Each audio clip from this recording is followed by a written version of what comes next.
Hi, welcome to another session of Erica's Easy Prep, where we kind of decode and decipher SAT prep materials. Not decipher, but rather we break down and deconstruct. That's what I meant to say. So today is session 9. We're going to be covering reading and language and writing and maybe some math if we can fit it in. So without further ado, we'll go ahead and share my screen and we can get into the lesson. So last week we were talking about practicing a strategy for the reading section, and the immediate response I got from some people last week were it was positive. So basically, when your method of attack for when you're trying to answer questions, especially in the reading section, should be to eliminate answer choices that you know are wrong. So, because for the reading section, answers that are correct, you won't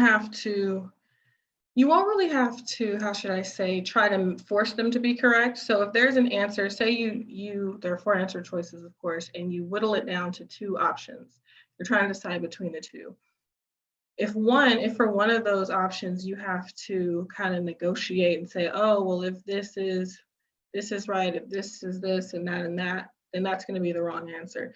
Some of the answers, of course, as I'm sure you've noticed by now, are going to be made to look like the right answer, but there's probably something slightly off about them.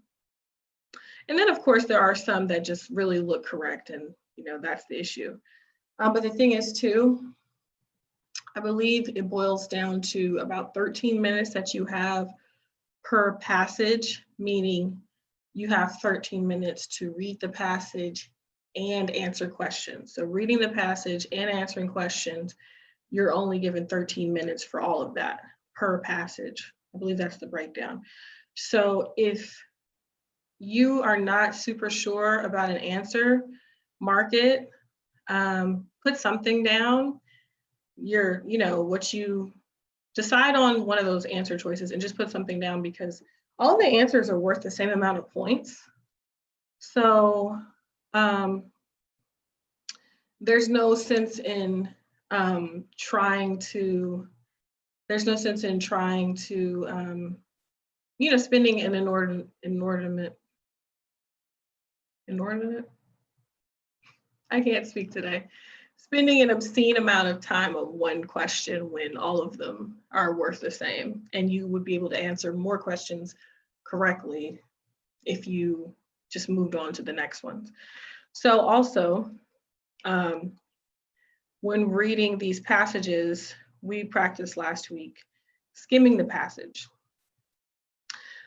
So the order that it would go, because I know some people like to read the question first, some people like to read the passage first. That's a more logical ways to read the passage first, of course. But for this, what we do, don't read the questions first. What you do is you skim the passage.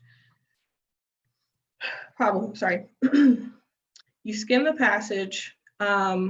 You get you read every word, but you don't dwell on words that you're not familiar with. Don't dwell on passages, or rather not passages, but sentences that you don't understand 100%. So just go through and just try to get an overall general feeling of what the passage is saying.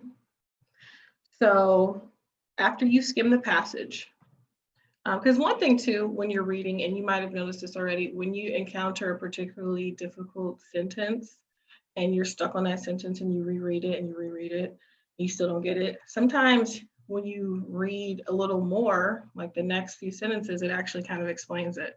That's another reason not to get bogged down in details, because also the SAT is going to throw in difficult things that are kind of unfamiliar to you, most likely. So don't try to understand every single line. After you skim the passage, go to the questions. Of course, if a question refers back to a specific number, a line number, or a specific word that was used in line such and such, then go back to that, of course. And if you can't, and then I kind of said this already, but if you can't answer something within like 30 seconds, maybe a minute, maybe, then skip it, go on to the next one. So what we're going to revisit the passage we covered last week. Last week we did, let me get my paper out. We did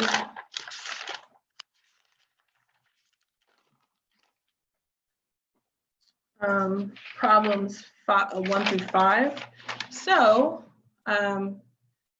we're going to do today, so we cover other things as well. We'll do problems 6 through 11. So focus on problems 6 through 11 for this passage. But if you're able to answer all of them, so here's what we'll do, because we did 1 through 5 last week, and I don't want to go over those things again for the people who already experienced it, because it'll be kind of boring and redundant for them. But what you can do is, if you want to go ahead and answer 1 through 11, if you can do that within, I'll give you 13 minutes, like the actual test. If you can do that within 13 minutes, then great. And after we go through 6 through 11, if you guys want to go over 1 through 5, again, so for some of you, it would be the first time, but if you want to go through 1 through 5, we can, or we can move on to like language and writing or math. So just to reiterate, I'm going to give you 13 minutes to read this passage. The link is in the chat. Let me just double check. Make sure it's there. Yes.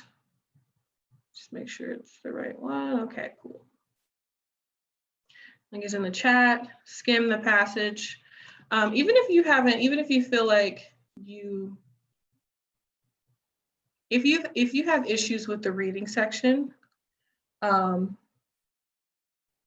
definitely try the new technique if you haven't tried it before, which is skimming the passage and then going to the questions and then going to specific parts of the passage if it's referred to. So try that for now, see how you feel about it, because you might be able to like kind of add it to your arsenal.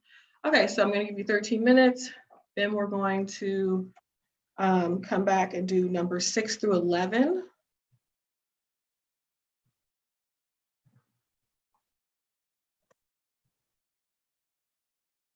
Yeah, the link is in the chat, but maybe if you came later, you might not be able to see it. So let me see. I don't know how that works. Like, if you join the Zoom call after it's posted in the chat. I don't know if it doesn't show you or something. So I reposted it in the chat. Okay, so let me set the timer.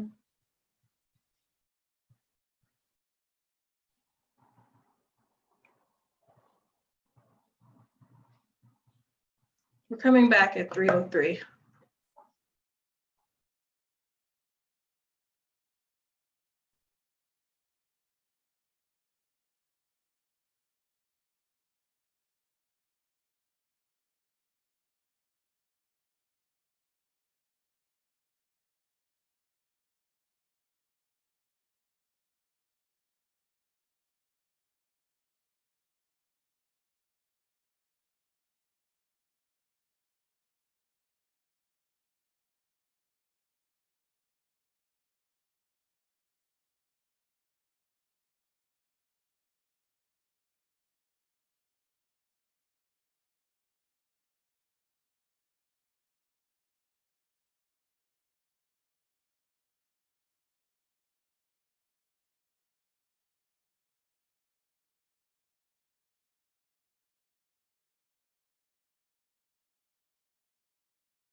Okay, so now I'm going to actually do a couple windows, one with the answers and one with the passage.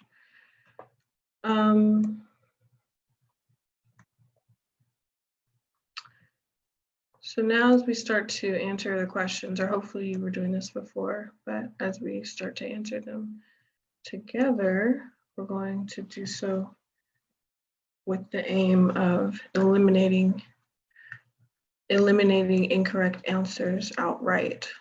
Let me just format this very quickly. Oh, wow.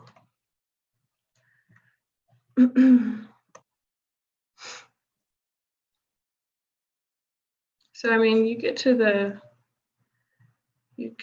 point of it, meaning you can get to the correct answer and without, going in and trying to eliminate incorrect answers. But I think it kind of changes your mindset, and I feel like it kind of makes you more efficient in a way. Sorry.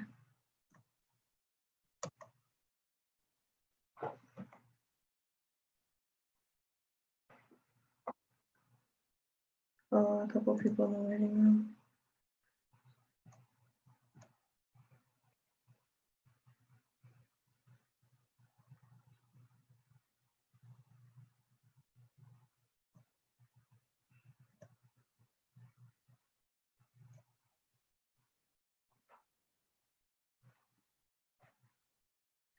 Okay, so for those that just joined us, there's a link in the chat of the passage we're doing. It's a link to the Google Doc. It says session 8, technically it's session 9, but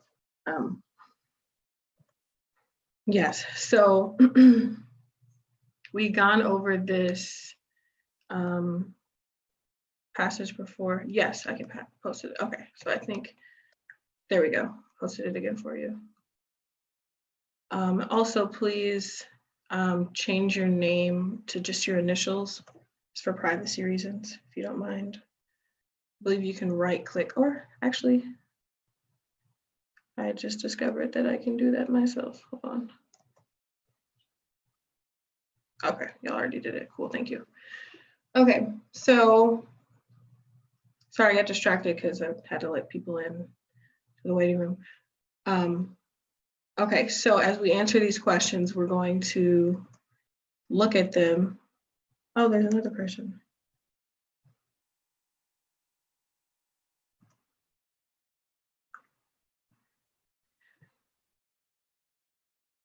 Okay, I don't think their name is very identifying.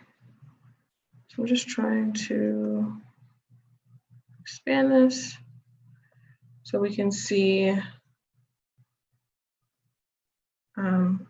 the answers and the passage at the same time. So for the third time, we're going to be looking to eliminate incorrect answers. So we were starting at 6 because we did we did 5 through 11 last time. Okay, so number 6 reads,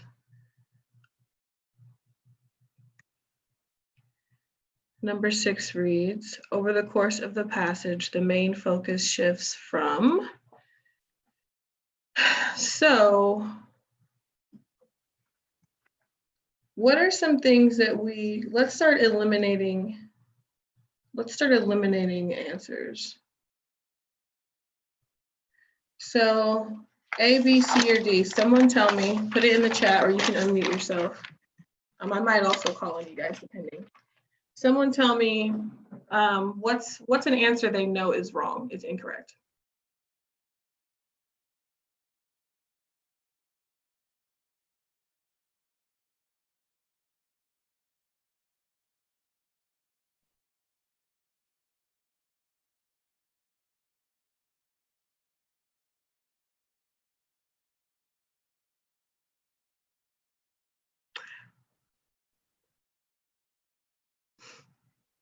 B. B is incorrect.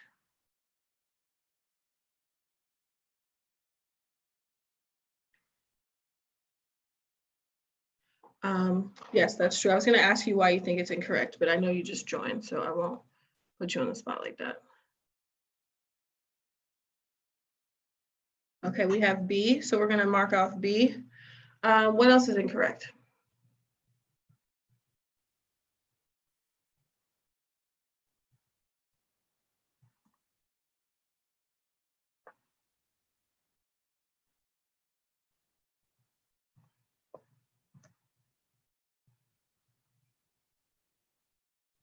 Oh, thank you for the explanation. So DK says he doesn't specify a, oops, clicked off for a second. He doesn't specify a solution to the issue in the context. That's right, he doesn't. So option B says an admission of a problem to the proposal of a solution.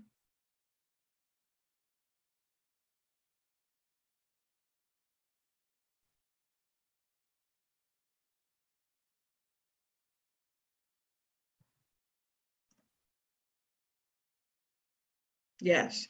So this might be one of the ones where it kind of is halfway right, but halfway wrong, which means it's completely wrong, but halfway right in that he is admitting that there is a problem, but DK, as DK said,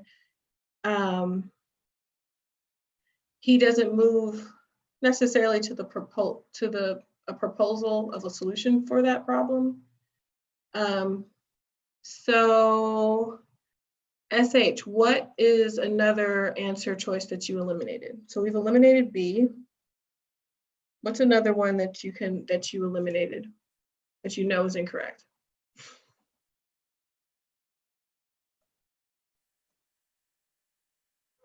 D isn't one of the incorrect ones. Would you like to say why you think it's incorrect?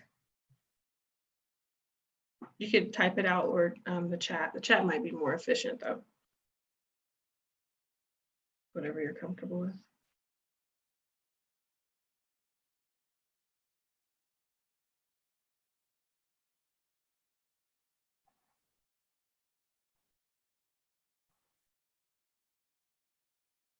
Wait a few seconds to see if they're typing.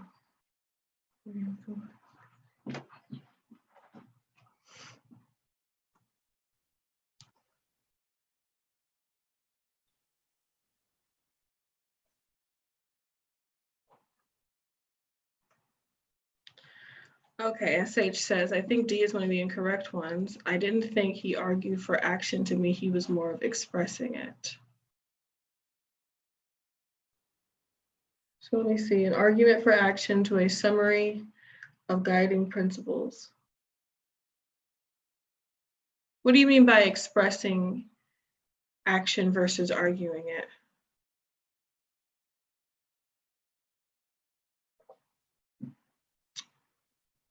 I don't quite understand that. D is incorrect though.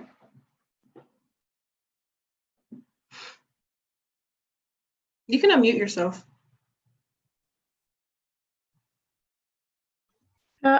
From the way I interpreted it, he was more like just saying that there were several parts wrong and he doesn't really approve, but he wasn't trying to like make it an argument or something. He was just trying to like, point out a minor statement to me. I see what you're saying, like his argument or what he disapproved of was like not that big of a deal, kind of. Is that what you're saying? Something like that. Okay. Yeah, that makes sense. I got that as well. So we've eliminated B, we've eliminated D. The correct answer for this one is A.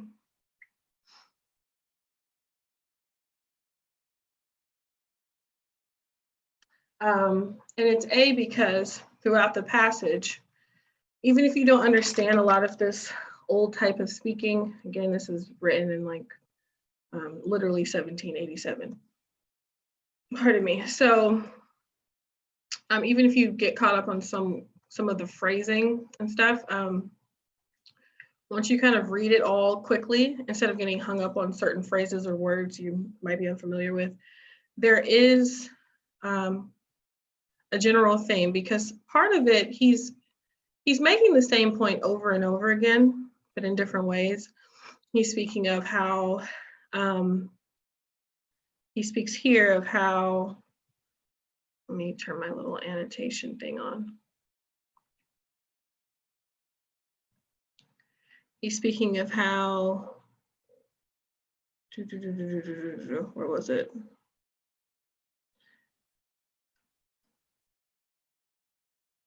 Well, in the first sentence, he says that, oh, there's something in the chat.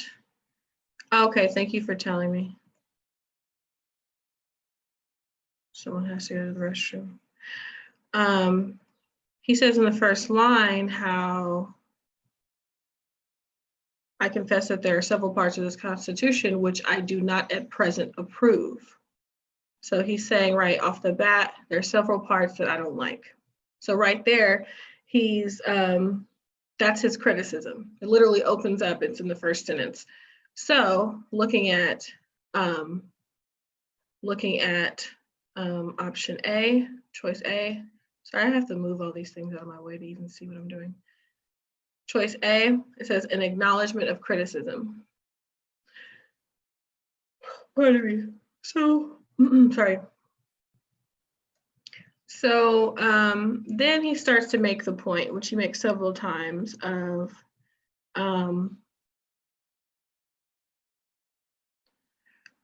he says how most men in religion think of themselves in possession of all truth, and that whatever others differ from them is so far an error. So, sorry, I got a funny text, sorry. He makes that point over and over several times. He also mentions the French lady, and it's kind of funny, but he mentions the French lady who says to her sister that she's oddly never met anyone who was right as much as she is. So, but then he closes out the passage, and there are other instances too, but for the sake of time, I won't go through all of them. The very last paragraph, and I've said before, typically, if you're running out of time, it's better to manage your time well, of course, but if you find yourself running out of time, I feel like it's better to read the first paragraph and the last paragraph, and try to answer questions. But I think even better than that is just skimming the whole thing somewhat quickly. But anyway, the last paragraph here, he says, on the whole, which is another way to say in conclusion, after all things are considered or have been considered, sir, I cannot help expressing a wish that every member of the conventions who may still have objections to it would, with me, on this occasion, doubt a little of his own infallibility, and to make manifest our unanimity, put his name on the instrument. So this is weird phrasing.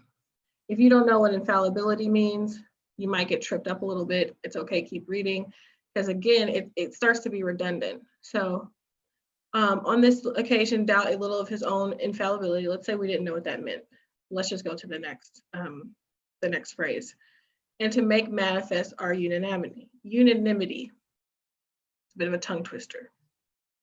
Make manifest our unanimity. So you might not realize that unanimity is alluding to being unanimous, which you guys might realize means that everyone agrees on something. If something has a unanimous vote, everyone agrees on it. But if you didn't know what that meant, still, in the last clause, he says, put his name to this instrument. So that's just a good example of not being familiar with things, but still getting the gist of it based on context and not getting caught up on certain words you don't know. But I would say too, I expressed this last week. If you are finding, words, if you're coming across words that you don't know, definitely in the notebook. I hope you're keeping a notebook for your practice, just to keep everything in one area, instead of like loose leaf paper and a binder. In my experience, I always lost the papers and then, just kind of disorganized. But if you have a, spiral notebook, keep track of words that you come across in your SAT studying or just reading in general. Write them out. You might even want to put a part of speech. I don't know how, in depth you want to have it. You want to do it, but write it out and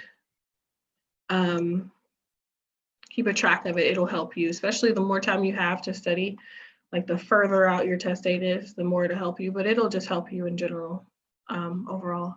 So the correct answer to number 6 is A. So we'll pick up the pace a little bit. Question 7. Franklin attributes the Constitution's flaws to the fact that. So this one will go straight to the answer. Does anyone want to answer this one? You can unmute yourself or whatever you'd like. Oof, just sneeze.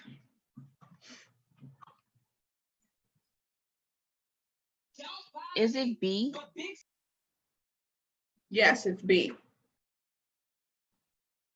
Can you tell me why it's B?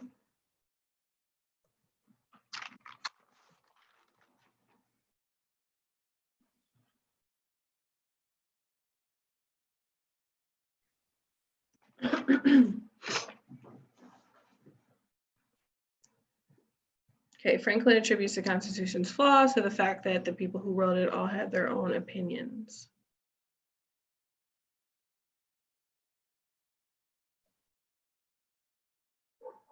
I don't know if you're typing.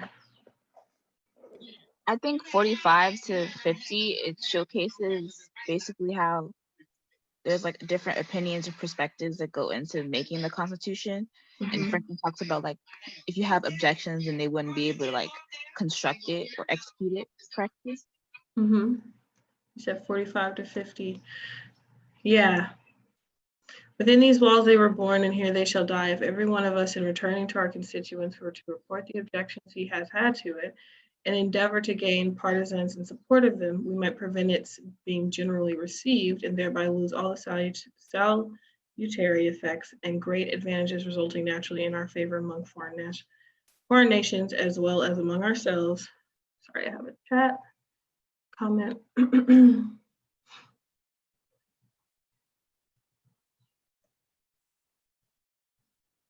Everyone thinks it's B. Yeah, I think that's correct. Pardon me. I have allergies, sorry. So MJ looked at 30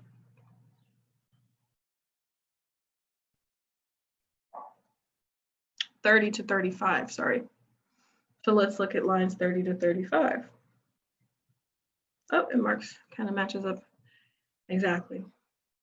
For when you assemble a number of men to have the advantage of their joint wisdom, you inevitably assemble with those men all their prejudices, their passions, their errors of opinion, their local interests, and their selfish views.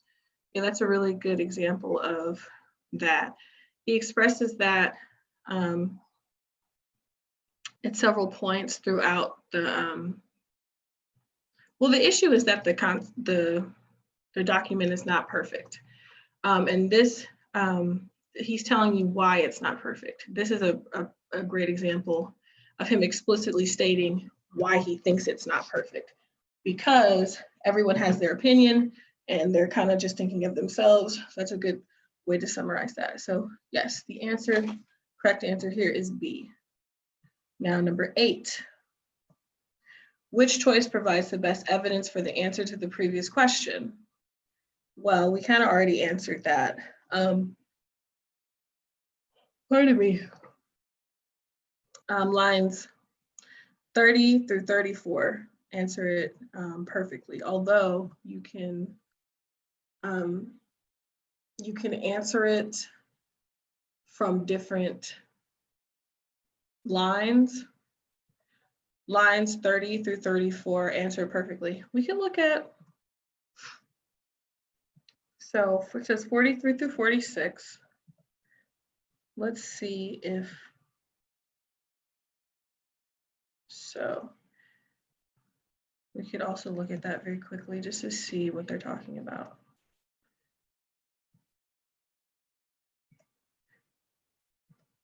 B, yes, that's true. Basically the answer that you gave for the last one. Let's see, 43, that's 45, 43 through 46. The opinions I have had of its errors, I sacrifice to the public good.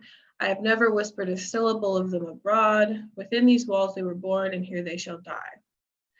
What he's saying here is, he's talking about the opinions he has of its errors, which he has, stated that he has, some feelings on how it's error, has errors and it's not perfect. But what he's saying is, he has never talked about the problems abroad, meaning in different countries. And so he said, within these walls they were born, meaning the problems were started here. And then he goes on to say, and here they shall die, which that's self-explanatory. But basically, when your parents tell you not to broadcast a family business, basically, that's what he's saying there. So let me just erase this. The correct answer for that is, as MJ had given us, lines 30 through 34, or answer choice B. Now, number 9. The main comparison Franklin draws between the assembly and the churches is in terms of their members' blank. Who would like to answer this?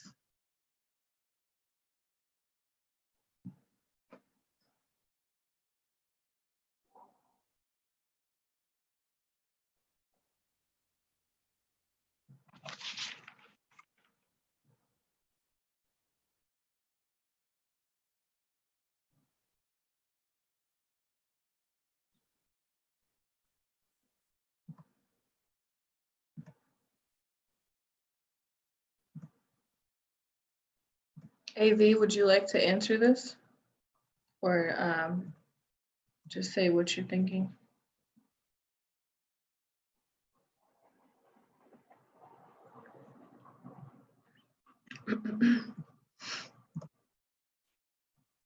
Stuck between A and B? Okay, well, let's work it out.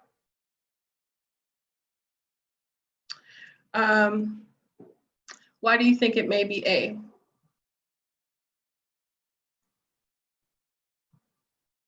You can unmute yourself. I don't know if you guys are more comfortable with typing it out, but you can also unmute yourself as you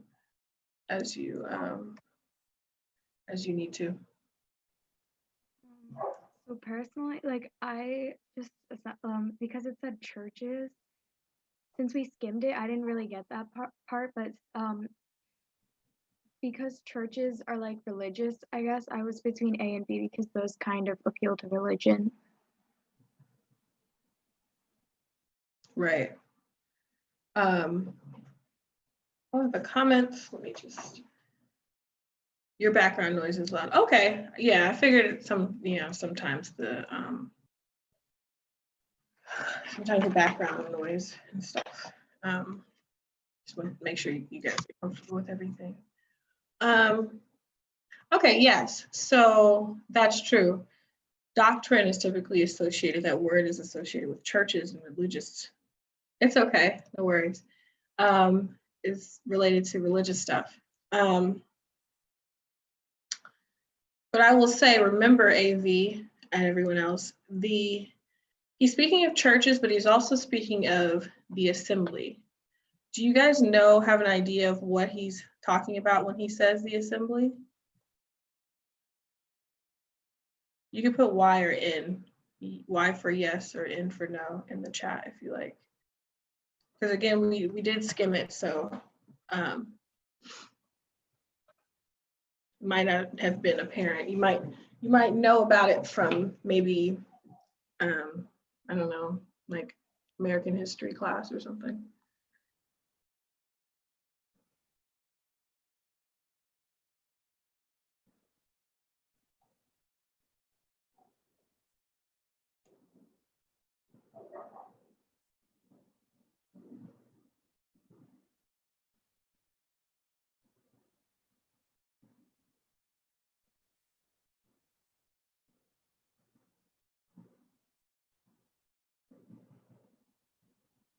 So assembly is like, oh, there's a chat comment.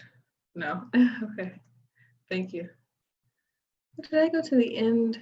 So the assembly is kind of like the General Assembly. It's like just some kind of government body. So, pardon me. So, okay.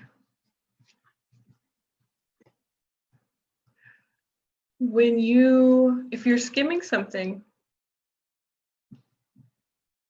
and it refers to something and you totally don't remember what it was, you don't remember like reading about it, what you could do, especially if you know that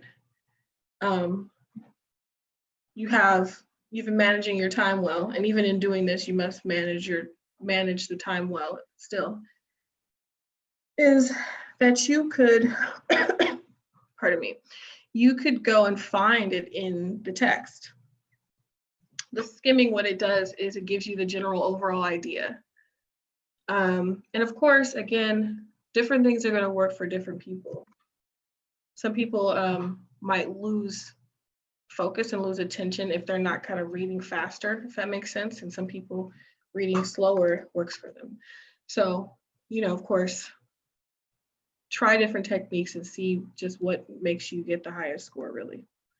So say you skimmed, which is what we did today, and you like totally blank on what is being talked about in the question.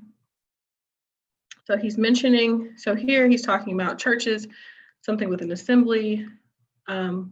So we know that's like religion, churches, okay.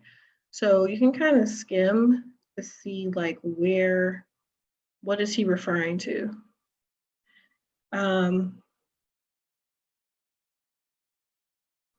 So just going through the whole passage, he mentioned religion up here. It says the Pope, there's churches, Church of Rome, religion is right here in this area, like the lines, was this 11, 12, 12 through 16 or so. That's one place. Don't really see anything about churches or religion through here.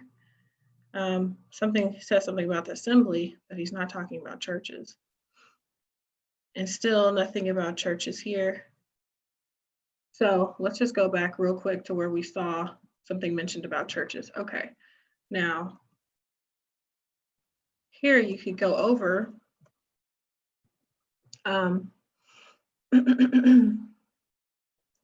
So where does he start talking about churches or religion? Okay, here, line 10. Most men indeed, as well as most sects in religion.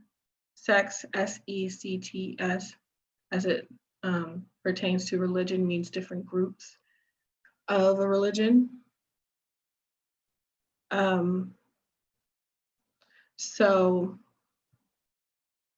most men, indeed, as well as most sects in religion, think themselves in possession of all truth, and that wherever others differ from them, it is so far in error.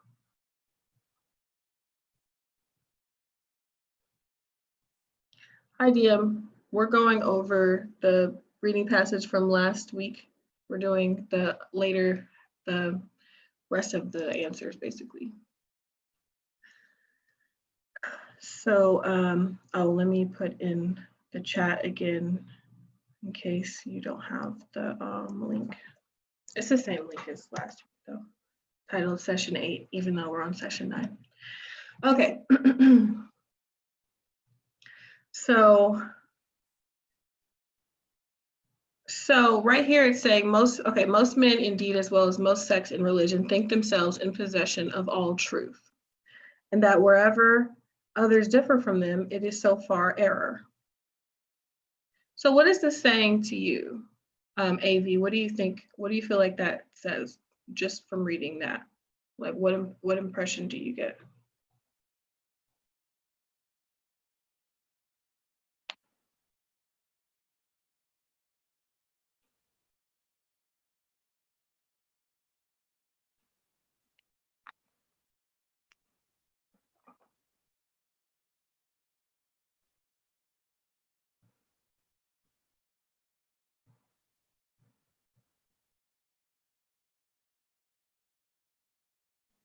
I still don't know.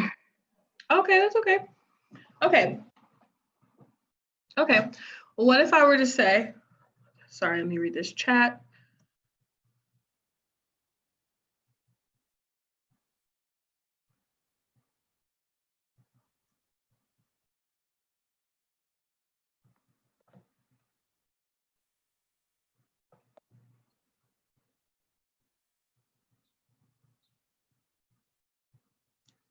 Let me.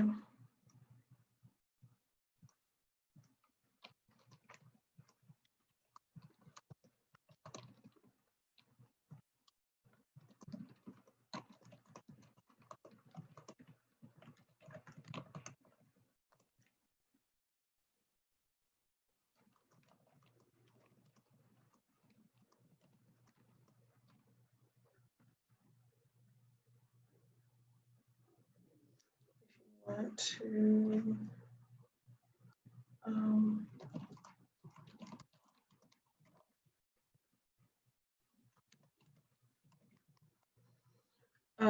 sorry.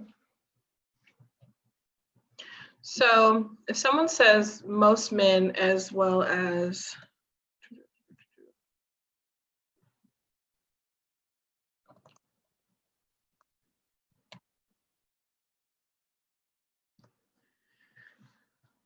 if someone says most men as well as most sex in religion, let's say if someone says most people think that their country, okay, let's say most men indeed is most sex. I'm trying to think of another analogy.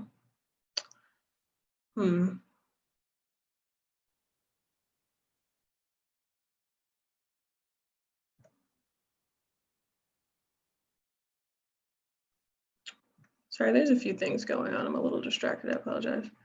Trying to manage everybody. So I'll read on a little bit more because I just read this one sentence.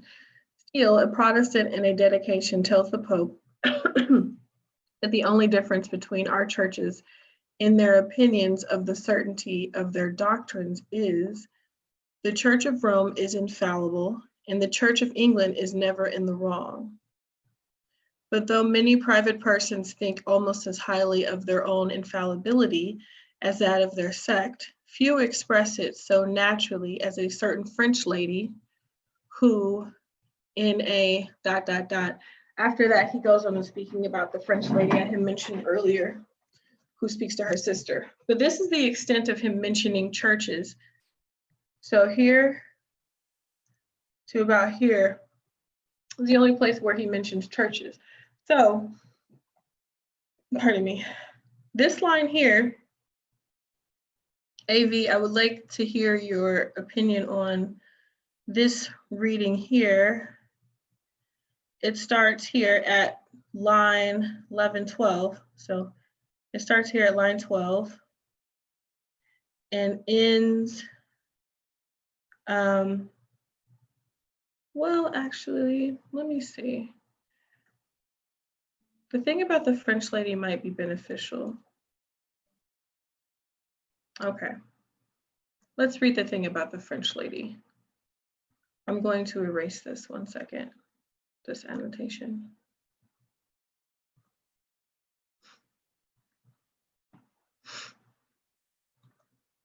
Okay, so lines 12 through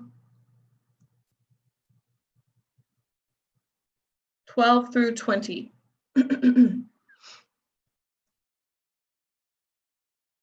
So Steele, a Protestant, in a dedication tells the Pope that the only difference between our churches in their opinion of the certainty of their doctrines is the Church of Rome is infallible and the Church of England is never in the wrong.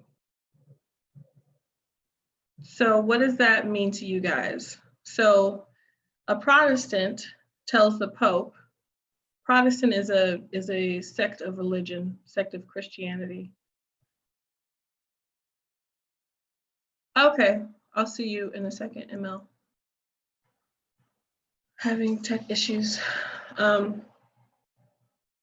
Still, a Protestant in a dedication tells the Pope that the only difference between our churches is in their opinions of the certainty of their doctrines is the Church of Rome is infallible and the Church of England is never in the wrong. So here, even if you don't know the history of the Protestant church or the Catholic Church or the Pope, whatever, here it's saying that this one person, Protestant is capitalized here. This one person is telling the Pope, we all know the Pope is a religious figure, even if you're not Catholic. We know that he's a religious figure. So tells the Pope that the only difference between our churches in their opinions of the certainty of their doctrines is the Church of Rome is infallible. The Church of England is never in the wrong. Even if you don't have historical context for the Church of Rome, which is Catholicism, or the Church of England, which is Protestant church, you see that those are two separate churches because they're called, the way you know they're different is because they're referred to in a different way. There's a Church of Rome and the Church of England. It says the Church of Rome is infallible. Infallible, we covered last week. That word keeps cropping up in this passage. Infallible means, well, firstly, fallible, if you don't know what it means. We broke it down to, and saw last week that it means, it's kind of like, what is it? You can kind of figure out what words mean sometimes by what they sound like, what their parts sound like. Fallible, fallible, able to fall. So falling is a mistake. If you fall from grace, you've made quite a few mistakes, I would say. So fallible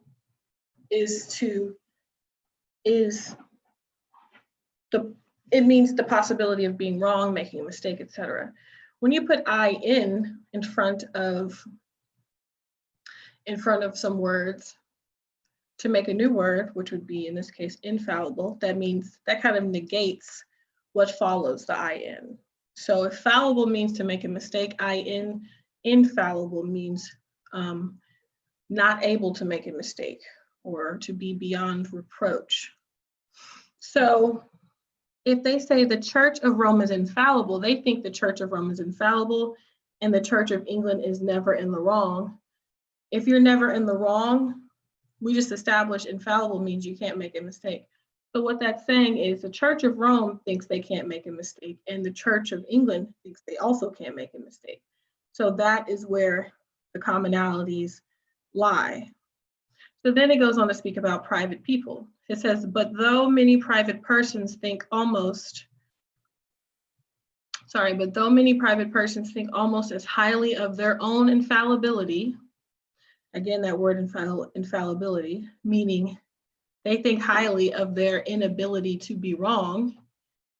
I'll continue reading. As of that of their sect, few express it so naturally as a certain French lady who in a dispute with her sister said, quote, I don't know how it happens, sister, but I meet with nobody but myself. That's always in the right, end quote. So here we're seeing how the author is showing how churches will think that they're infallible or never in the wrong, just as much as private persons, it says, will think the same.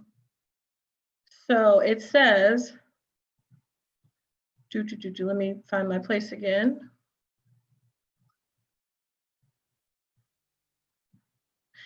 It says,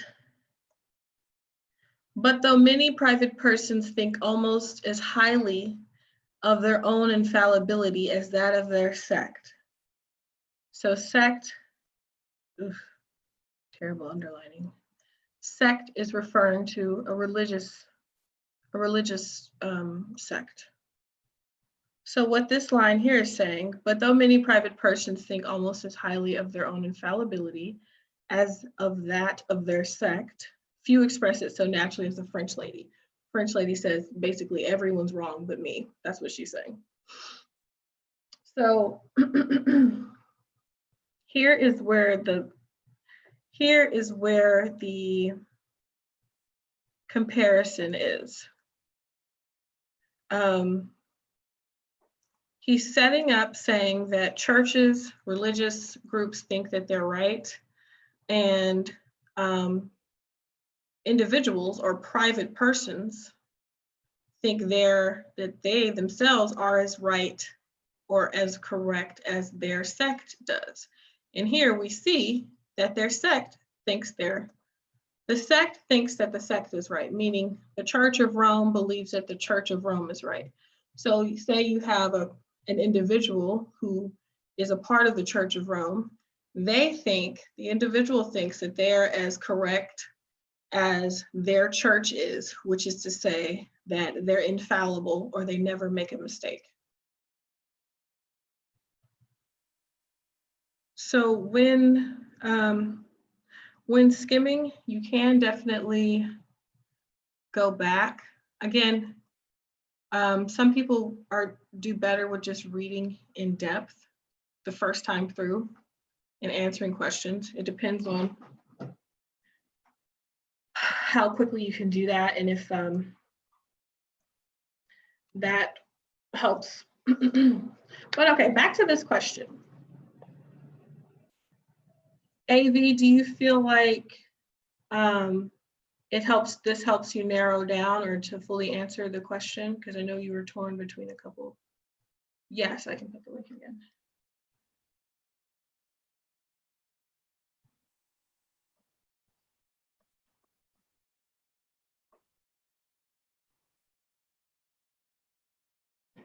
Okay, what do you think it is, if you don't mind sharing?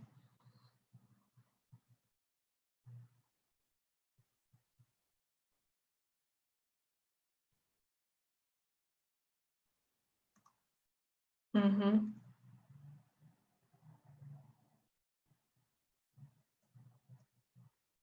Yes, DM, that's right.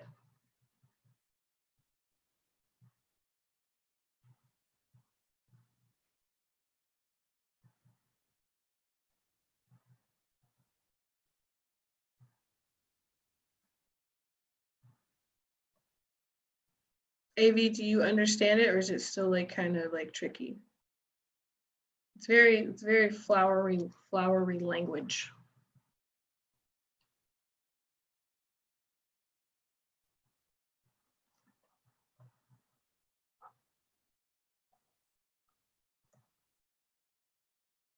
Okay.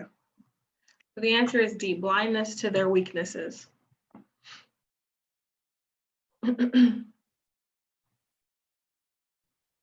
So we know C is wrong because it doesn't really speak about how. So the question is asking about Franklin. Something might be wrong with my internet. Okay, it's okay now, I guess. Question's asking about Franklin. He draws comparisons between the assembly and the churches in terms of their members.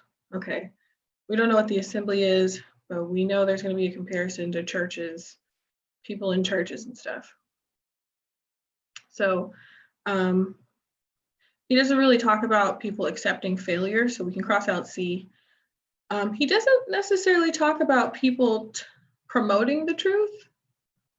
And that's one of those cases where sometimes there's kind of a fine line because the SAT is not supposed to require outside knowledge. Whatever's in these like passages, you should be able to get at the right answer by reading the information they provide you. But of course, if you have some familiarity with the subject, it's only going to serve to help you. The thing is, though, you have to be careful with kind of assuming what they want you to answer versus what information they've actually provided in the text. So Franklin, even though the churches may think that their own church is promoting the truth with a capital T, Franklin doesn't allude to it as being true, meaning Franklin, the author of the passage, is not presenting the churches as promoting the truth. So that's also another distinction here. It's asking about what comparison does Franklin draw between assembly members and church members. It's not asking what do churches purport to do, like what do they say they do. Some may say they're spreading the gospel, spreading the truth, but it's more so what does Franklin think they're doing, or what is he presenting in this passage? What is he presenting them as doing? So he doesn't mention them talking about promoting the truth or that anything is true. He also doesn't mention them. He mentions doctrine, but he doesn't present them as stubbornly adhering to doctrine. So yes, D is the correct answer. Oops, blindness to their weaknesses. Because everyone is right, so everyone thinks they're right. So number 9 is D. Number 10. Some kind of mechanical noise, sorry. The main purpose of Franklin's comment about the French lady, line 18, is most likely. Does anyone have an answer for this that they would like to share? This is well, it's kind of split, but C. I have answer C as a possible answer. I'm gonna just have it halfway.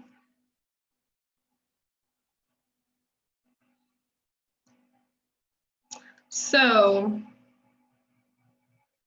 ridicule the arrogance of the lady, allude to the division of public opinion, point out a universal truth in humorous way, convey the futility of further dispute.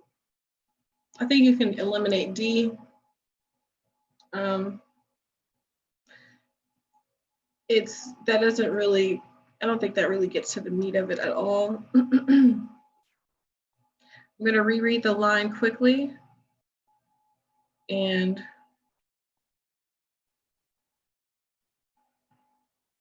let me know if that noise is too distracting. I don't know how much you guys can hear of it, but I don't even know what they're doing. They just started doing something out there.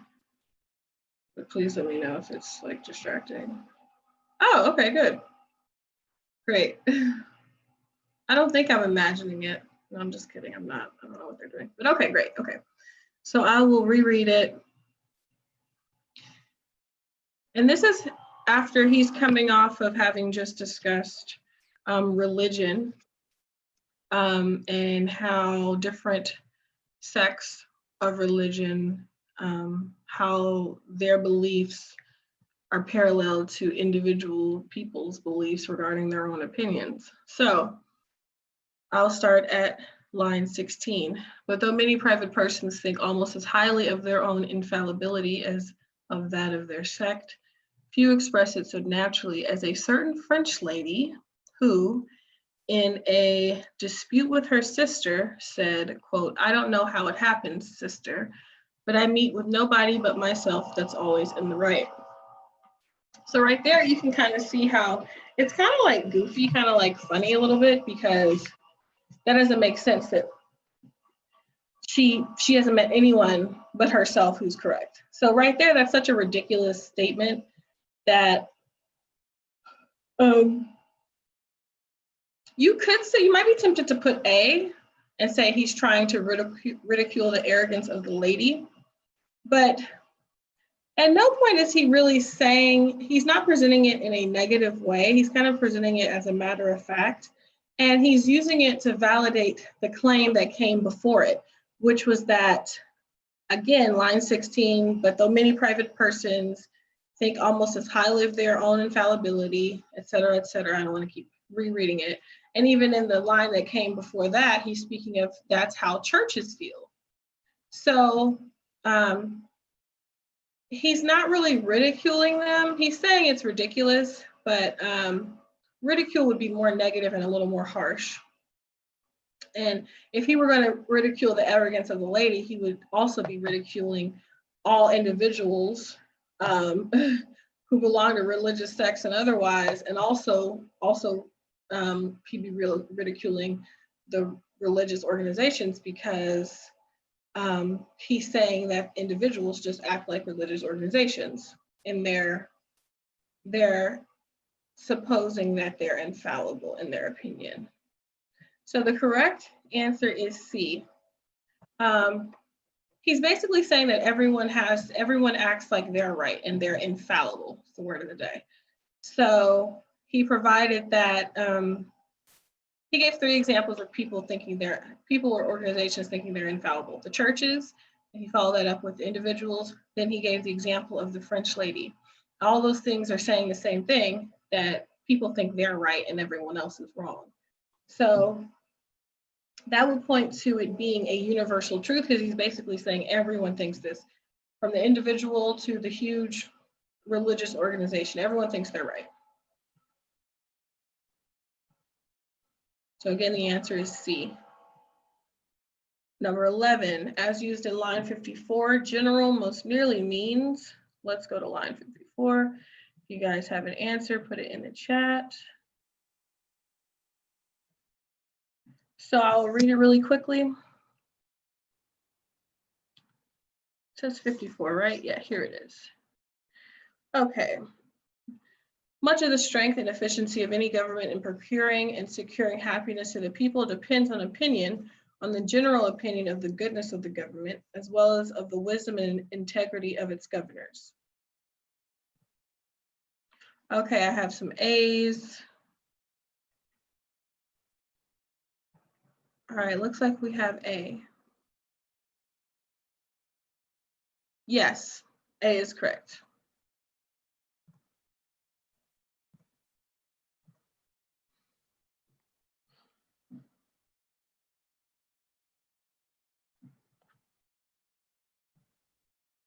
So yes, A is correct.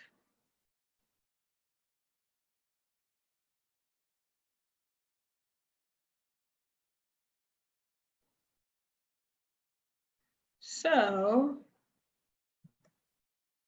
it's almost 3:57. We started at least 10 minutes later because we were waiting for people.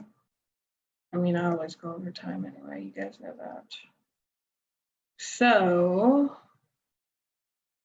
there were some definitions that we did last week.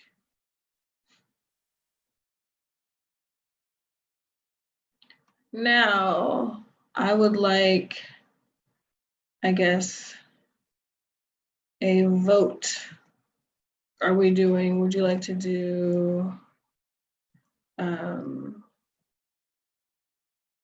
language and writing, like grammar, or would we like to do math?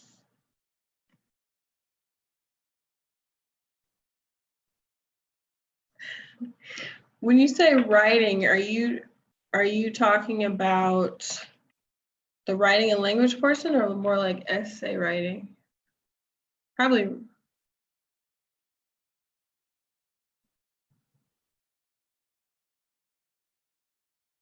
Oh, okay.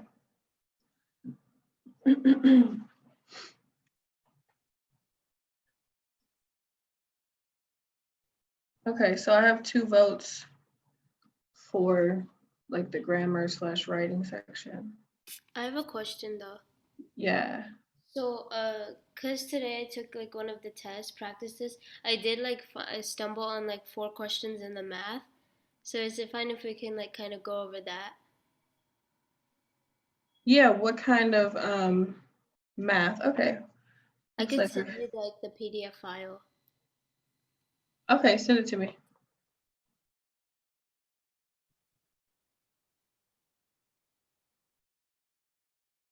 Okay, so we'll do math. And then we'll start with grammar next week.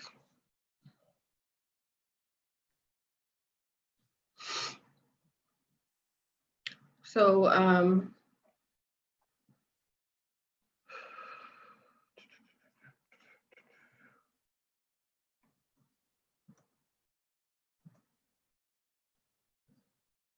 Okay. Well, AV, we can start with, we didn't get to cover math today for you. We can do math next week. We'll do math and writing. All right. Thanks for coming. See you next week. You too. Thank you.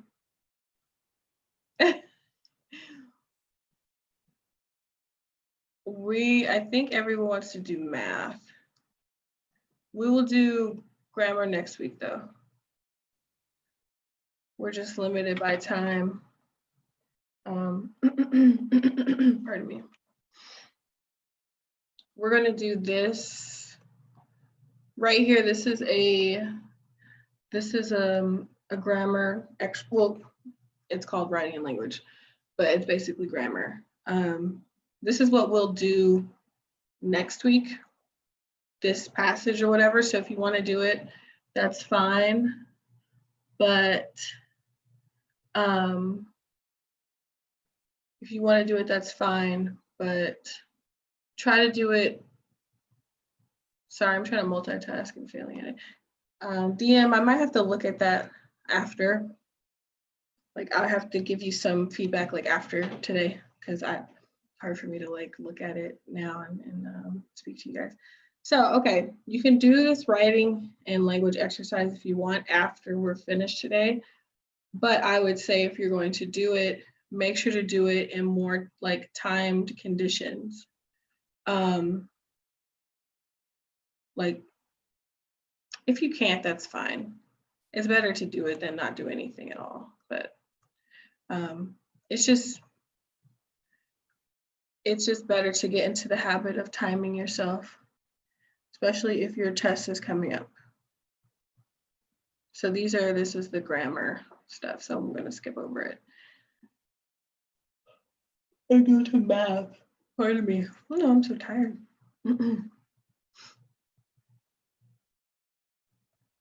Okay, so I have a little breakdown for the math problems in the SAT. Heart of algebra is a third. Problem solving and data analysis, passport to advanced math. Those are all basically a third, and then additional topics. So you have to have a pretty solid understanding of algebra. This is just a way to help you kind of like, pardon me, sorry. This is just a way to help you kind of understand what you should be studying. It kind of helps to focus and, slim down on things. Why is this so small? Why is this so small? Okay.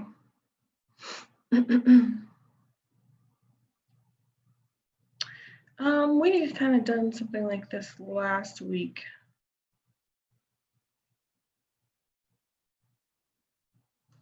Oof, this is so small. Let me just increase this a little bit.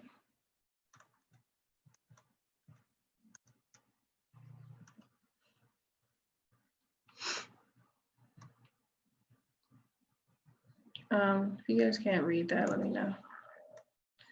So we will go ahead and do some work with graphs and stuff. So the line is graphed in the XY plane as shown at left. Which of the following is an equation of the line? Okay, so get my little annotation thing out here. Equation of the line, we already see here, all of these equations look the same. So, geez, this is so hard to write. When we look at these graphing problems, we have to remember that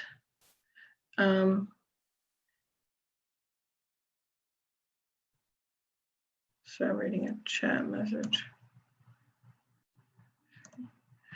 When we're looking at these problems, we have to remember that for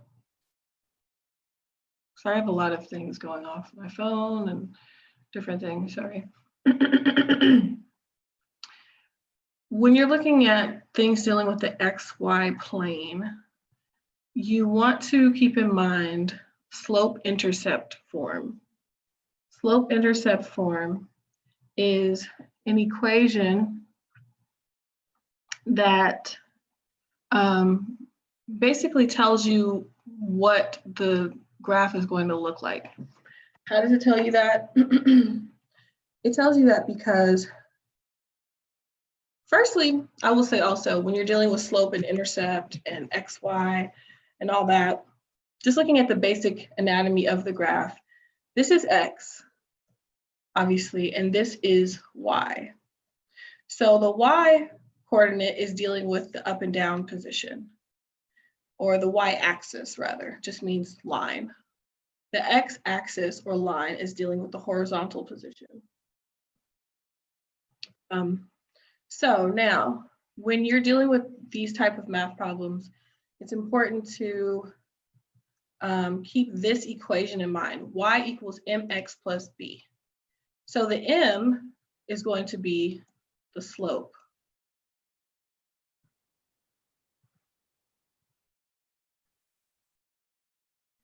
So I'm going to try to write this down here because this is hard to write with this thing. It's very sloppy. So m equals slope. And slope is rise over run. So rise over run, so if you look at the, like I said, this is y, right here, this is x. Y has to do with up and down position. X has to do from left to right position. So if we're looking at the graph and we're thinking of what rise over run means, that means y over x. So the rise over the run, meaning that, say your slope is 1 over 3.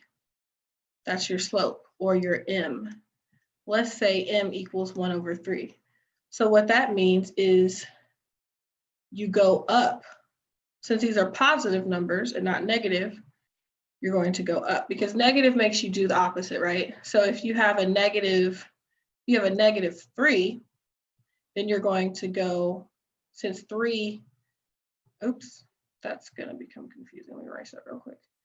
3 corresponds here, because it's in the denominator. The 3 equals the run. So for 3, you're going to go right 3 or left 3, because that's what x does. It goes left or right. So if it's negative, you're going to go to the left, because the left has negative numbers. So keeping this equation in mind,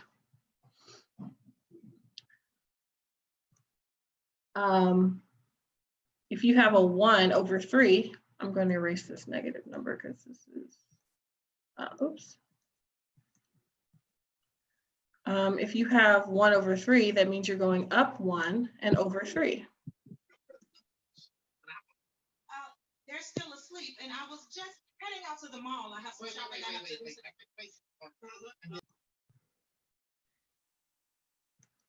So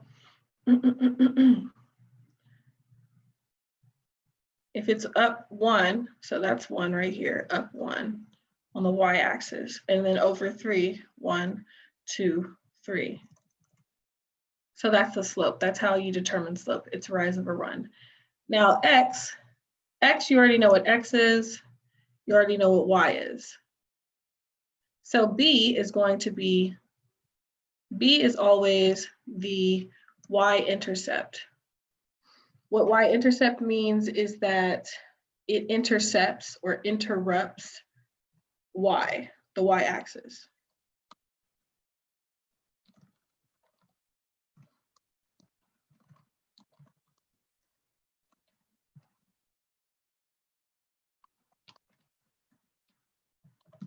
And again, axis is just another word for line, the Y line. Just fancy math speak, I guess. So, because you notice a lot of times when we're, look at chat. 1/3 is just an example. It doesn't have anything to do with the actual problem. It's just a little background information. Sorry to be confusing. Okay.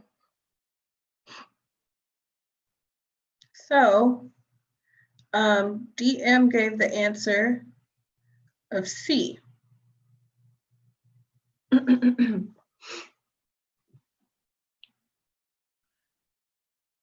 Oh, you said C for this one, right?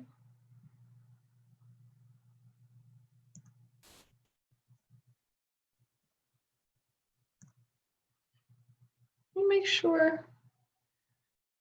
Y equals, like, I thought that was right, but.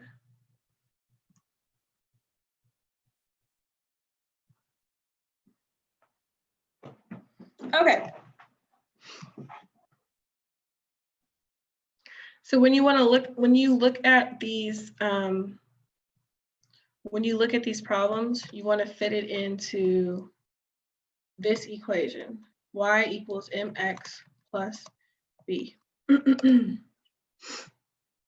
So we can start to figure out what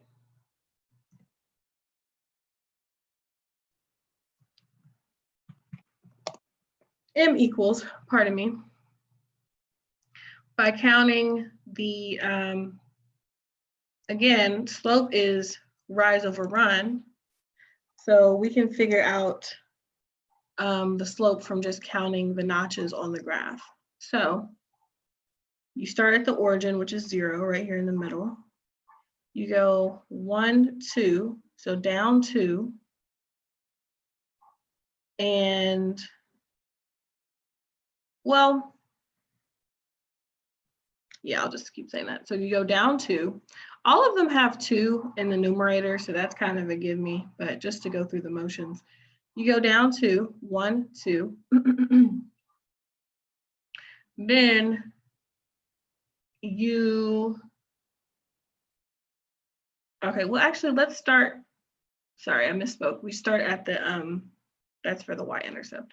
We start at a point. To find the slope, we start at a point and then go to the next point. So we'll start at -2 on the y-axis. So 1, 2, we went down 2. Now we're going to go over to get to the next point here. We're going to start counting over, counting the run or the x-axis. So 1, 2, 3, 4, 5. So notice if I go down for the y-axis, that means I'm counting in the negative. So I'm not going to go down again. I'm not going to go to the left for the y-axis because that'd be like a double negative. So I went down for the y-axis. So I'm going to go in the positive direction for the x-axis because if the slope is negative, only one of them is going to be negative at one time for each point. Okay, so we saw that we had 2, we went down 2, I'm just writing down here. This is the rise over run. Oh, well, actually, I'll put it up here. We had -2 for the rise, which meant we went down since it's negative, over 5. So we have -2 over 5. So that's right. So we're filling out this equation. We have our slope, which is m, or rise over run, equals -2 over 5. Then we know the next part of the equation is going to be times x. So we put the x there. Then it's going to be plus, the y-intercept. Why is the 5 not negative? Okay, well, let's say here we have, well, let's say, where is the 5 for this point right here? So this is the point we started off like counting right here. And then we got the slope from counting this point. So the 5 corresponds, because it's on in the denominator, it corresponds to the x axis. So where this point is the x-axis negative or positive?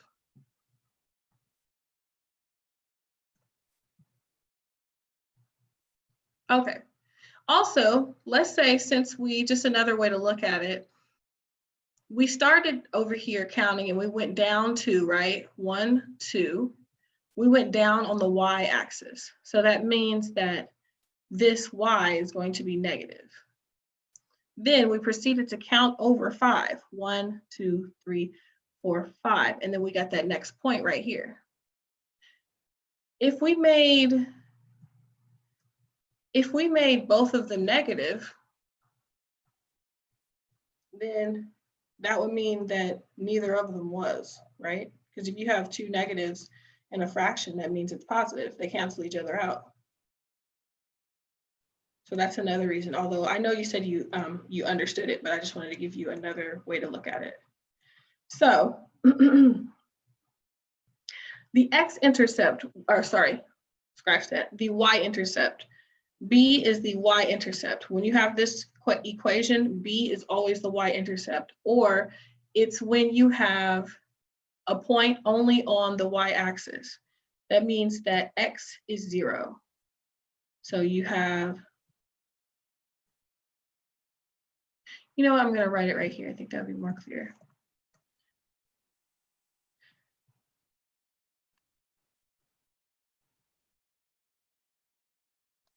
When you have x and y for points, the y-intercept is 0, comma, b. B is the y-intercept, so that's just in the place of y. Or let me put y so I'm not going to be confusing. Here, the x-intercept, or sorry, I keep saying that. The y-intercept is what number? At what point does the graph hit on the y-axis and only the y-axis? Anyone can say it in the chat. I'm just going to erase these things.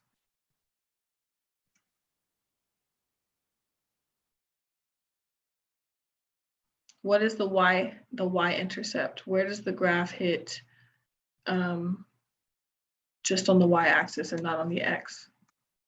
-2, yes. Yeah, that's right. So to complete this, the y-intercept, this is the y-intercept, and we see it here. Did I change something? Okay. Sorry, I moved it.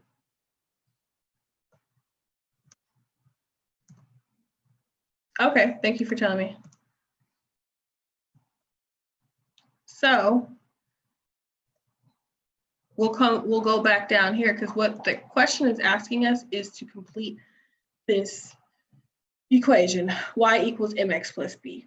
So we have the slope, now we have the y-intercept.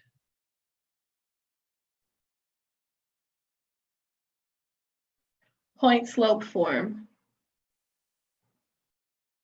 Is that how you got the answer? Yeah, I used the point slope form by taking the 2 points and then finding the slope, and then I plugged in for y1 and x2 and x1 and y1, which I took one of the points which was like, for example, -2, 0, -2, and then that gave me y equals -2/5 -2. Wait, +2 or -2? Now I'm confused. So you got it using the point slope form. Let me go back to the chat. or no, sorry. Yeah, the point slope form. You got the slope using that, right? Did you say you went in and plugged in the slope to get the intercept after that? Yeah, I plugged in the slope and 1 point from the line. Yes, the answer is D. That's what I was like trying to get to. What made you change your mind? Did you get the, do you think you copied down the question wrong or? No, I think it was the operation. So I forgot it was like y minus. Mhm, And like here, for example, y equals mx plus b. So mhm, like I forgot that it's a minus instead of a plus. right. I think sometimes, well, how did you feel about doing the slope intercept form? Do you think that it's kind of that like comes easier to you, or do you feel like it's a little more like involved, like it requires more steps? For me, I usually if I have like a line like this and I know I have 2 points, and then I can like I use the point slope form to solve the whole equation, but Mm-hmm. because I never use the slope intercept form because I don't like plug in and everything. Mm-hmm. So basically, the point swap form helps me like find the equation easily because I know like the operation right away. But then I don't know for this time I messed up with the operation because I just stopped when I got this slope and then I just in my mind I did the calculation, the Mm-hmm. subtraction and addition. So I was like, that's why that I messed up. Right. I only say that because I wonder the point slope form, it might be like kind of, that's I'm like, if it works for you, that of course keep using it, but I'm wondering if it might be kind of involved. You know what I mean? Like by involved, I mean maybe kind of a lot of steps.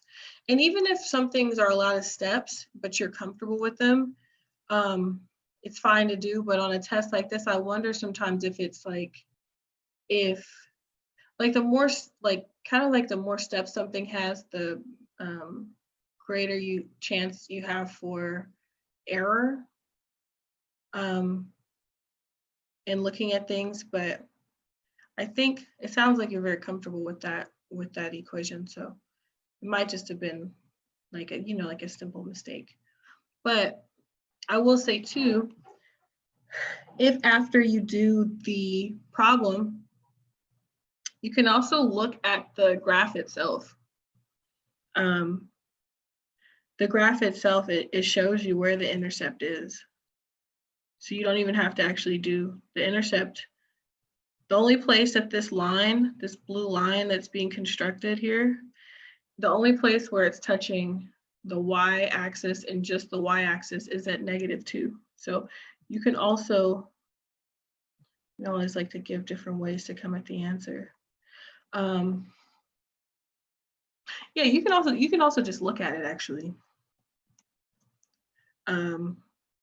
So yeah, the answer is D, -2. It's so light, I don't know why I can hardly see it.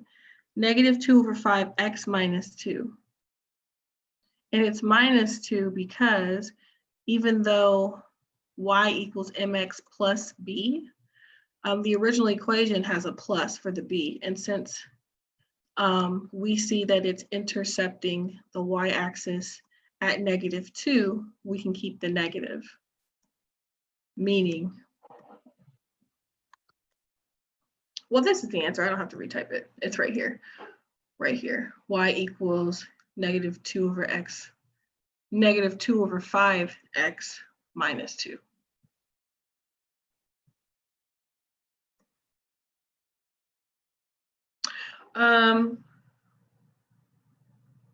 We'll do this one and then close out for the day.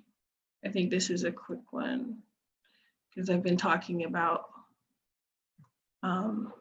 this. So which of the following, and let me know if you guys can't see this because it came out really small. Let me try to increase the size a little bit. Hopefully that helps. Oops, sorry.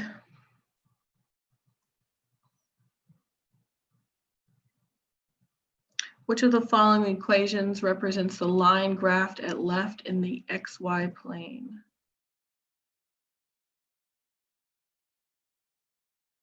Yes.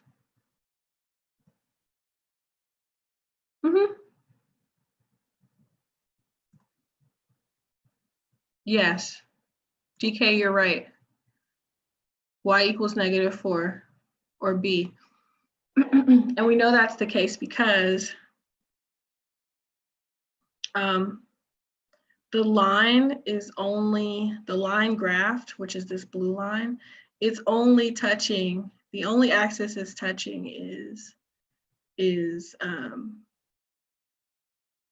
the only point on the graph it's like touching is -4. So that is, well, I was gonna write that out, but no. That's also the Y-intercept, sorry. Because it's intercepting right at -4. That was, we did that very quickly. So yeah, that's number, well, these aren't really numbered well, but the answer to this one, it says question 5 of 5 is B. Let me just double check because I haven't done these for a couple weeks. Or double check what I have next. I mean,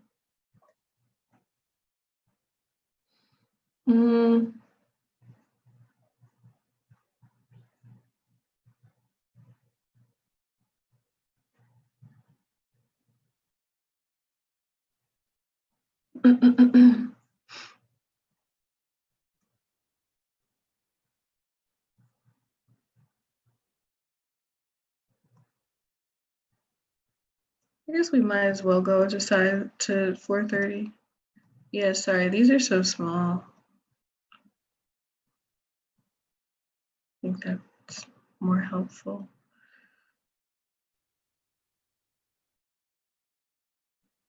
We'll go to 4:30 and call it a day then. The last question was answered very quickly.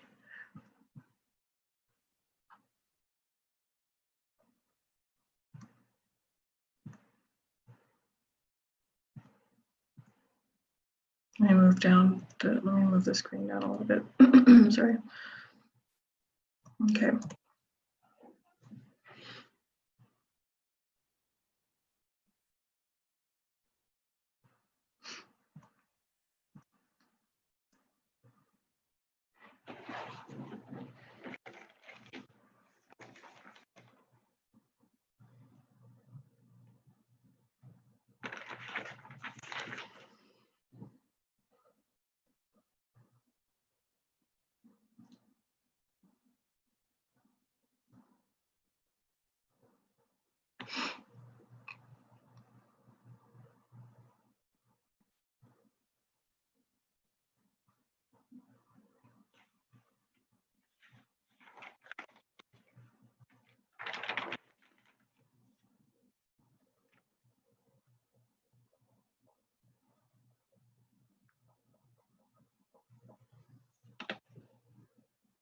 Did everyone have a chance to kind of take a stab at this? Because I'll go ahead and start explaining it so we can close out at 4:30. Thank you for the answer. I will let you know in a second if it's right. So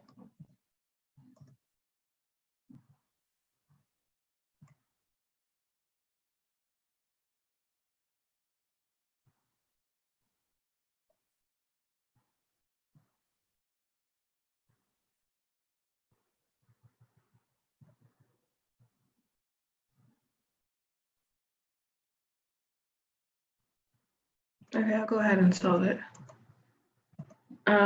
So a political science class, test scores are determined to be 20 times the number of hours H the student studied plus 3. Which of the following functions best describes a student's test score depending on the number of hours H that the student studied? Pardon me. So kind of For me, when I do math problems, I have to read them out the first time and then kind of orient myself. Yes, it does. That's exactly what I was going to say. DK said that the best way to do it with word problems is writing it down as you go along. And sometimes the equation pops up. Yes, it does. I totally agree with that. So as we're reading, yeah, writing down what you have, which is what it gives you, the equation will reveal itself. So, okay, let's do what DK is saying. In a political science class, test scores were determined to be 20 times the number of hours H. Okay, so political science class, the test scores were determined to be, which means equals, because equals in math just means is, be, are, whatever. So test scores equal 20 times 20 .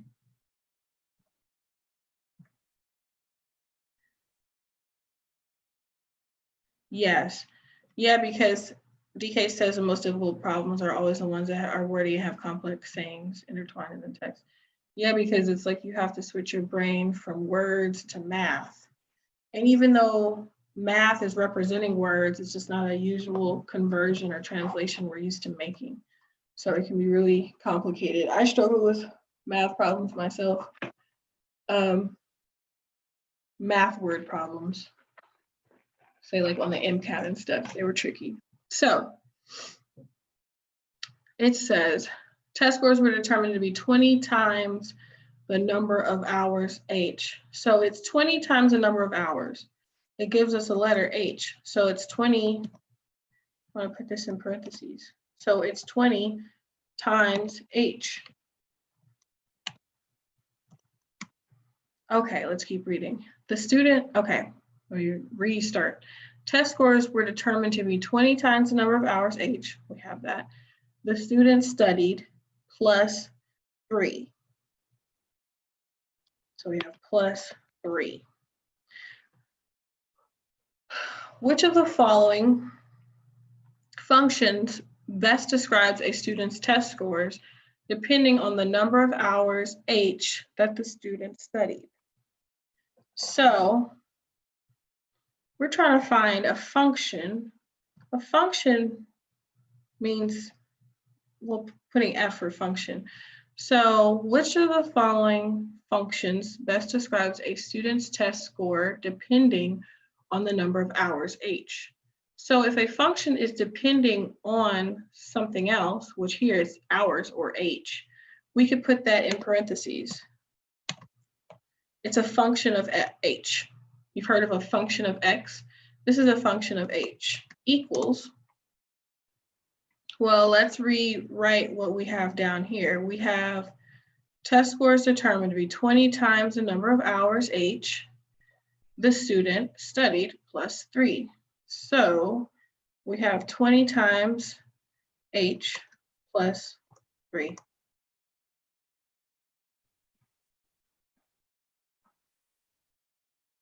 So that's answer D.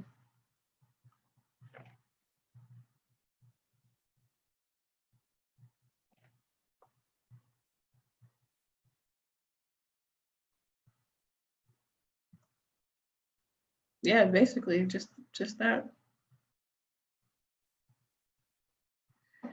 So I'm going to close out this recording. You guys can hang back a little bit so we can discuss what we're going to cover next week, if you don't mind. Okay, this concludes another session of Erica's Easy SAT Prep. Join us next week at the same time. Until then, we'll see you next week.